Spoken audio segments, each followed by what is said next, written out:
중독되는 죄를 끊을 수 있는 방법이 있을까요? 죄를 끊는다는 기준만 성경적으로 잡을 필요는 있는 것 같아요. 예를 들면 담배를 아예 안 핀다. 언제까지? 2달 후까지. 이런 기준보다는 담배를 의지하는 이유가 뭘까? 내가 마음의 평안을 찾고 습관 때문에 의지했는데 그럴 때마다 하나님을 의지하고 한번 참아봐야겠다. 그때 오는 기쁨과 은혜를 한번 누려봐야겠다. 그런 방법을 택하면 좋겠다는 생각을 했어요. 저도 목회자로서 제가 연약한 부분들을 끊으려고 노력할수록 오히려 일시적으로 끊었다가 끊은 줄 알았는데 또 반복될 때 절망하는 과정을 보면서 이제 어느 날 이걸 끊었냐 안 끊었냐 보다도 내가 이런 것에 자꾸 빠져있는 이유가 뭘까? 내 마음의 불안과 공허를 해결하기 위해서 빠져있는 건 아닌가 살펴보면서 그때마다 또 하나님께 나가 기도하고 의지하고 또 음악을 듣는다든가 산책을 한다든가 좋은 습관을 들여서 해결을 해봐야겠다. 그런 수준으로 생각하는 게 좋겠다는 생각을 가져요. 근데 학생 공부도 해야 되고 직장 생활도 해야 되고 또 가정을 이루면 가정에서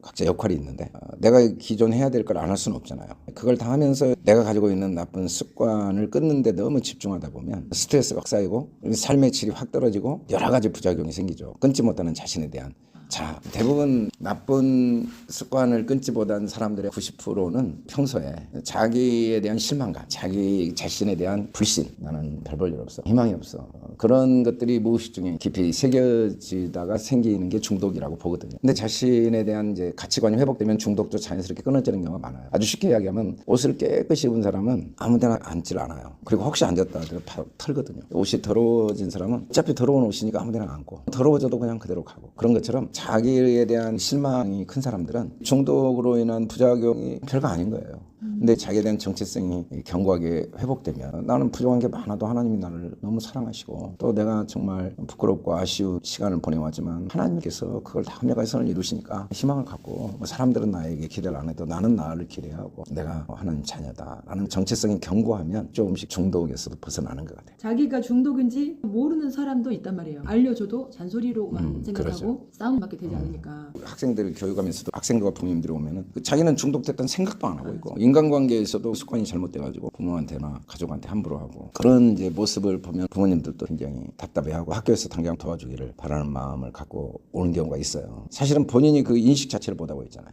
네. 자기가 중독되고 얼마나 지금 문제가 심각한지 네. 결과적으로 이게 부메랑으로 돌아올 수밖에 없다는 걸 인식을 못하고 있는 거예요. 부모는 그걸 아니까 답답한데 그래도 문제 해결 방법은 진단을 정확히 하고 처방을 정확히 해야 해결이 되잖아요. 결국은 우리가 그런 중독된 아이들에게 부모로서 또 가까운 사람으로서 하나님의 마음을 갖고 인내심을 갖고 기도해주고 격려해주고 축복해주면서 한 달에 1%라도 자기 자신에 대한 성취감, 자기 자신에 대한 신뢰가 회복될 수 있는 길을 찾아봐주는 게 필요한 거예요.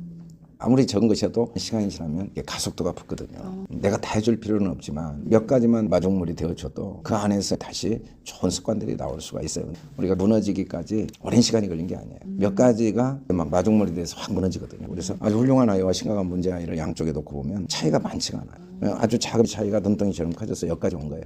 문제가 아무리 크고 아이들이 중독이 심해도 문제만 보지 말고 자꾸 동일하게 보려고 노력해야 돼요. 결국은 아무리 큰 문제도 그 문제의 출발은 작은 거다. 그리고 이 작은 것이 해결되면 한순간의 문제도 해결되고 다시 얼마든지 훌륭한 사람이 될 수 있다. 대안학교 하면서 이제 완전히 망가진 것 같은 아이인데 몇 가지가 변화되니까 아주 훌륭한 가능성을 발휘하는 아이들을 볼 수가 있거든요. 부모도 당장 현상을 바꾸기보다 나라도 아이가 얼마나 소중한가를 잘 보여주고 느끼게 해주고 그 아이가 스스로 자기에 대한 올바른 자존감을 가질 수 있도록 자기 삶에 대한 올바른 기대와 확신을 가질 수 있도록 같이 한번 도와봐야겠다. 또 중요한 건 올바른 방향을 갖고 같이 간다는 게 참 중요한 것 같아요. 결국 문제를 작게 보고 하나님 사랑으로 크게 네. 보는 연습이. 알고 보면 이 문제라는 것이 그 용도가 디딤돌인데 문제를 걸림돌로만 봐버리면 너무 커진 것 같아요.